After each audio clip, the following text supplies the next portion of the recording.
Hi, everybody. I'm Kenny from Malaysia. In fact, I'm from the eastern part of Malaysia, from the Borneo Island. And I'm here to reintroduce the idea of Liberica Refinement Project.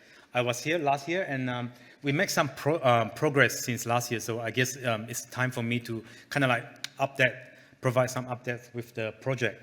I'm running a coffee business in eastern part of Malaysia, in Kuching.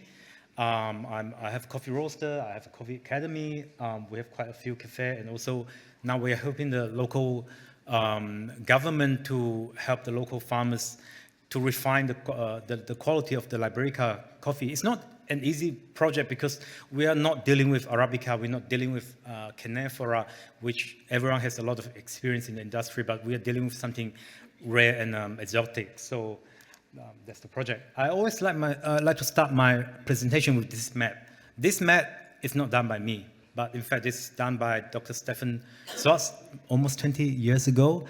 And I guess the map is right, because if you look at the map, I think no one really cares about Malaysia when it comes to coffee. I mean, we are not known for growing coffee around the world, even though we are in the coffee belt, but no one really talk about Malaysia coffee. But in fact, the map was right. We are growing coffee, just that we are growing something rare and unique.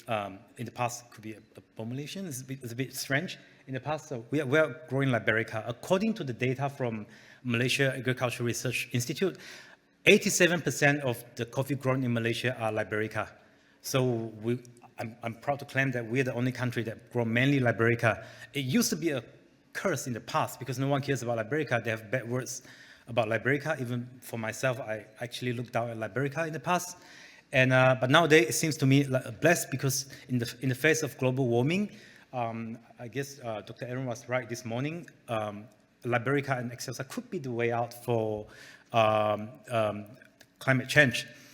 And I have to say, I used to instruct my friends and my farmers to chop down the Liberica in the past. It's my fault, my sin.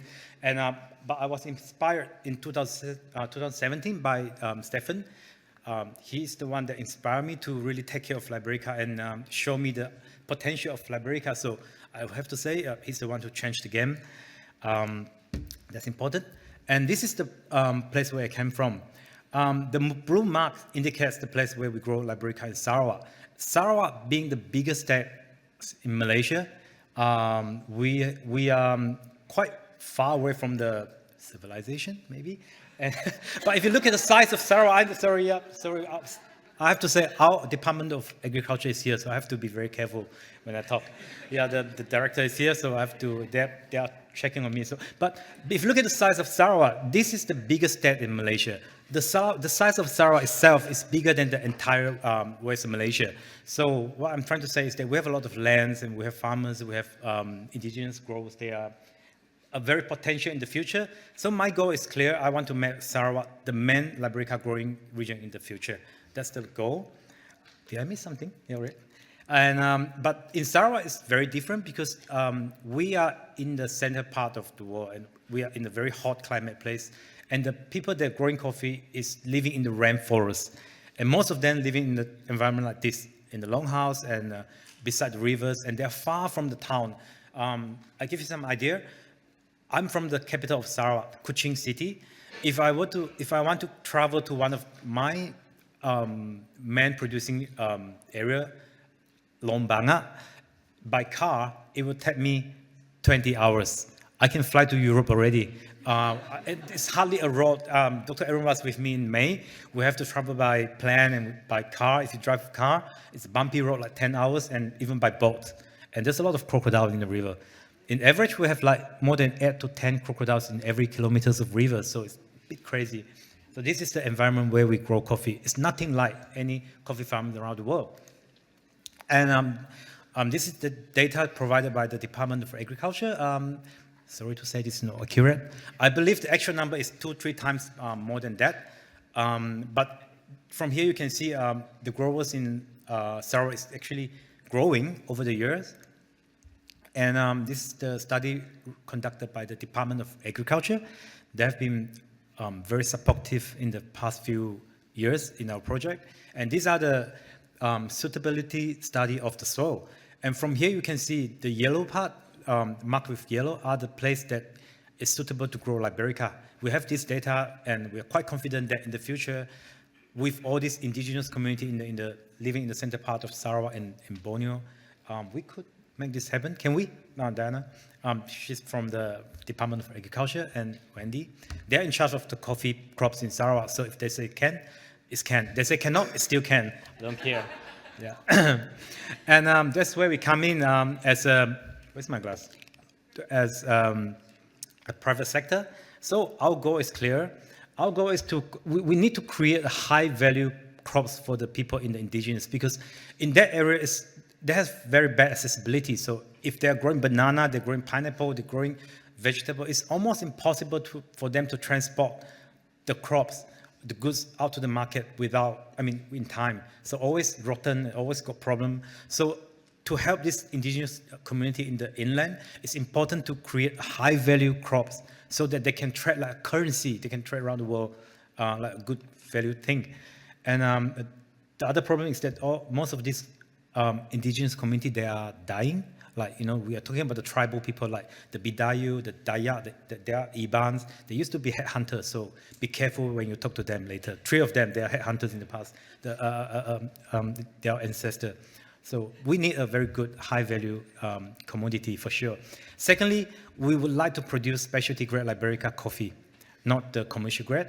Thirdly, like I said earlier, I wish that one day Sarawak can become the main producing country of Liberica coffee.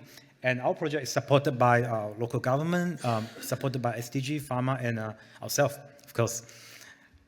Yep, and this is supposed to be a video, but I don't think it works. Oh yeah, it's video. So this is the environment, like the rainforest where we grow Liberica. We have a lot of trees and high humidity. And this is how we go to the farm. Yeah, by boat. And that's the back head of Dr. Aaron, bear in mind. Dr. Aaron, yeah. And there's a lot of crocodile in this river, so yeah. So this is also how they transport the green coffee after they harvest the thing. So think about that. And I would like to show you some of this project that we have been working together. This is from Lombanga and Lombalong in the Upper Baram, in the interior part of Sarawak. These are all the farmers that we have been working together. And we have farmers from Uma Bawang, from Kampung Tringus Bong. We have farmers from, also Tringus Bong, Long Siu, Long Semiyang. Long means the village in the local language. And they are far away from the civilization, put it this way. I believe that's an accurate word, because it's almost impossible for them to reach a town within 10 hours, right? So it's like far from in the heart of Borneo, they're real indigenous community, and these are from Kampung Tijera, Kampung Sinjo, also a big group of people from Kapit, Kampung Madang, Mambong. We have also some farmers from Sibu and Serike and Siriaman.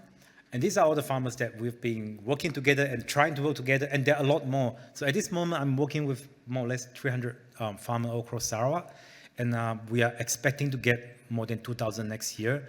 And there are actually a lot more out there. But the problem is that they also Kampung Munggu Kopi.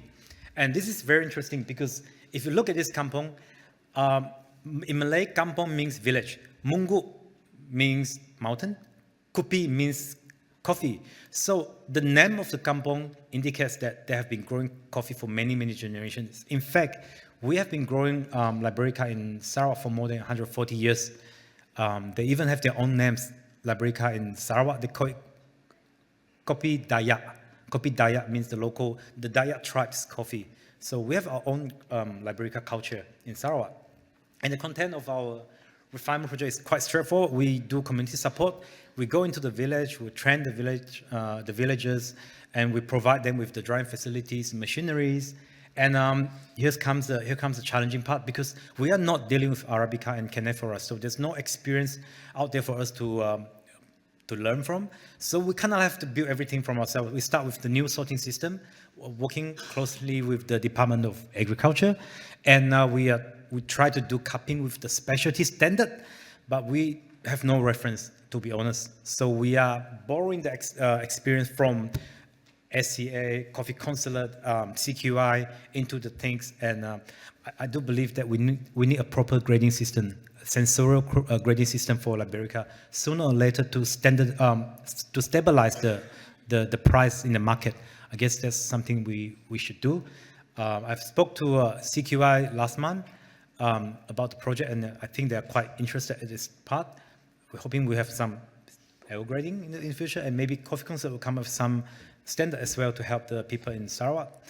Also, I've worked out some challenges and solutions, but due to the time constraint, I'm not going to go into the detail, but let's go straight forward. We have challenge in Sarawak. It's too wet, too hot, and too old. I wrote something wrong. That's the typo, sorry. So, too wet. Think about that. The rainfall in Sarawak is 4,400 millimeter per year, which is 3-4 times more than Brazil, bear in mind. So we have like 250 days raining per year, almost always wet, always raining, and it's almost impossible to dry the coffee properly without a proper intervention. And then it's also too hot. If you dry the coffee under the sun, you always get 45 above, which according to Dr. Swartz, we are breaking down the amino acid, and we need that amino acid and sugar to form some sort of to react for the Maillard reaction during the roast. So that's kind of changed the chemical composition in the coffee. And 2.0, that's the biggest challenge I have at the moment, because like I said, this indigenous community, they are dying, and most of the farmers that have been working together now, they are at 60 years old, and they are working in such environment. Think about that. So this is the biggest challenge we have at the moment, and also it's too soft and too cheap. We've solved the problem for too cheap.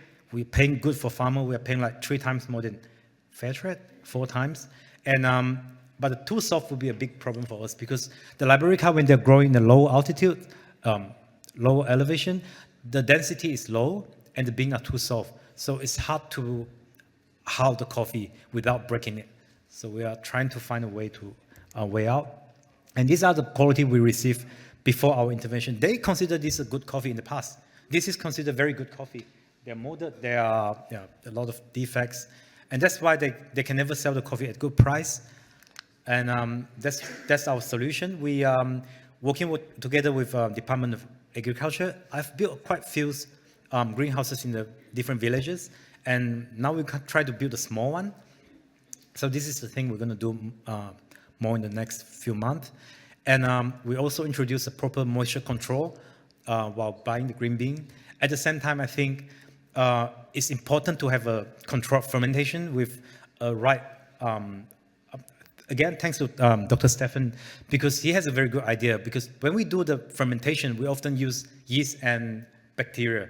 But the case in Sarawak is always hot. So I guess the bacteria is a better option they're more active during in that kind of environment. So we are using the lactobacillus bacteria to control the fermentation. And the result is really good. We will try the coffee later in the cupping session, and we all like that.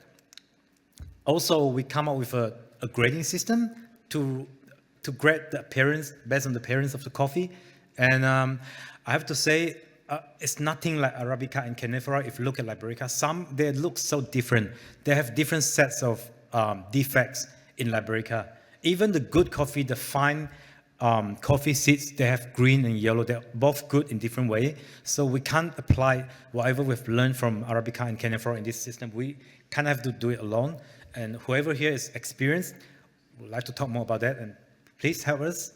And but this is what we have for our farm at the moment. And we also work up like a proper way, step by step way to train our farmer in the Sarawak, because they are mostly the indigenous community. They're old men, and some of them are not very well educated. So it's important to make it easy for them. So these are the works, and also the way we buy from them, we kind of like create a standard how we purchase the green coffee from the community. And these are the results after a year and a half. We have clean coffee in different process and different fermentation. We also use the the flowers and the skins. Yep. And yeah, and also I would like to share a bit on the roasting and brewing for Liberica. It's very different from the experience I have from Arabica, because I've been importing Arabica for more than 12 years. I'm doing the trading for 12 years. But I believe Liberica has nothing similar to Arabica, because if you roast Liberica, when it's under roast, you always get this, in Chinese we call it tang gui, a kind of herbs, and the ginseng. It's a very strange taste. So my idea is to roast them over 10 minutes, between 10 to 60 minutes. The Atron 60 to 65 is a very good way to roast it, or even lower. Also, to brew the Liberica, we'll go for 10 to 60 minutes with 1 to 16 to 1 to 18 ratio. That's a good one. And those are the two common defects flavor we found in Liberica from my experience. But if you, I think we're using the wrong slide. We missed out. I think it's also time. Oh, sorry. Yeah, okay, So, we go quickly. So perhaps we should, you can come to the end so we have more time for your tasting of Liberica. Sure. I just skip this. So these are the products. Let me go quickly. And we create a cascara and blossom. We make it into a kombucha. And we are selling the coffee to the best roaster in Malaysia at this moment, and which is quite encouraging to us. And also we believe that coffee is never just an economic crop, but also a cultural crop. So we will create the design based on the tribal elements for the people. And these are the thing. And this is important, I think. When it comes to Liberica, everyone believes that this is just one type of Liberica.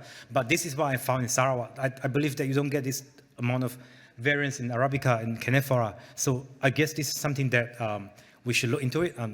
Thanks to Dr. Suarez and Dr.